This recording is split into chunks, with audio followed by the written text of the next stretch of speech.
Hi, I'm Steve, this is Steve in the Music, and today we're reviewing the new album Here and Nowhere Else from Cloud Nothings. Emo gets a bad rep these days. Well, emo's always gotten a bad rep, but it's weird that we so easily can dismiss an entire genre by default. The only thing to separate bands like Sunny Day Real Estate or My Chemical Romance from the majority of rock is their sad lyrics, but we also don't consider just any album that has sad lyrics to be an emo album. Most would just call albums like Either or Blue or 808s and Heartbreak sad albums, and generally in a positive sense. It's when hard rock music and dark lyrics combine that the themes seem to lose authenticity. We don't see depression so much as angst. That being said, there's really no better label for Here and Nowhere Else by Cloud Nothings than emo music. It's too loud to be traditional indie rock, it's too soft to be traditional punk. The best point of comparison would actually be the fantastic Japandroids album Celebration Rock, but as the title would suggest, those lyrics rang of partying and victory. Despite the optimistic sounding title Here and Nowhere Else, the songs on this album are actually pretty damn sad. So call it emo if you must, but if it's emo, this might be the album to finally change your mind about it. If it's emo, it manages to harness the elements of that style that most hate and turn it into something beautiful. If it's emo, it's one of the best damn emo albums you'll ever hear, and perhaps the first instant classic in the genre since Pinkerton.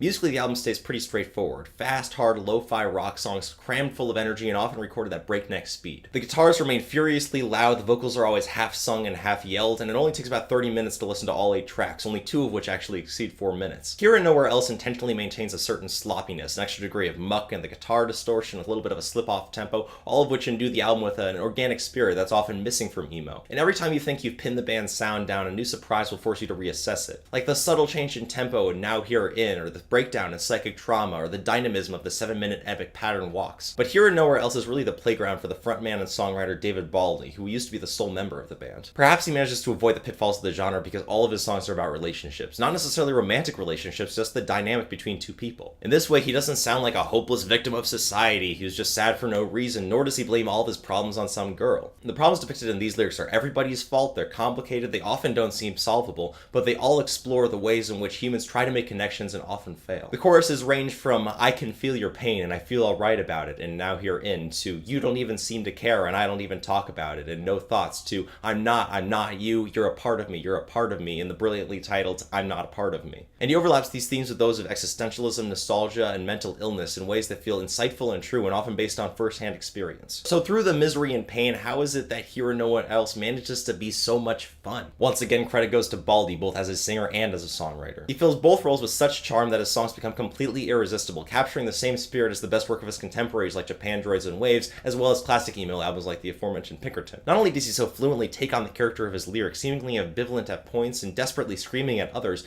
but he also makes all of his choruses so damn catchy even through the aggressive exterior. They stick with you not just for their haunting themes, but for their sheer melodic strength, making these some of the most memorable songs of the year so far. There's really only one song in this album that I don't think is totally killer, the mid-album Giving Into Seeing, which has perhaps too few lyrics and too much chaos, even though the refrain at the end certainly hits hard. And every other song in this album hits hard through and through, thanks to Baldy's musical construction as well as his honest lyrics. Both of these will be clear on the first listen, but you have to listen over and over again to really fully understand this album, pick up on the little subtle ways that the music changes or the intricacies of his lyrics. And it deserves those repeat listens because it's one of the best albums of the year and one of the best emo albums ever made. I think this is what a 10 out of 10 sounds like. I don't know, man. I really love this album. But have you listened to this album yet? What do you think? Let me know in the comments and go ahead and subscribe if you want to see more.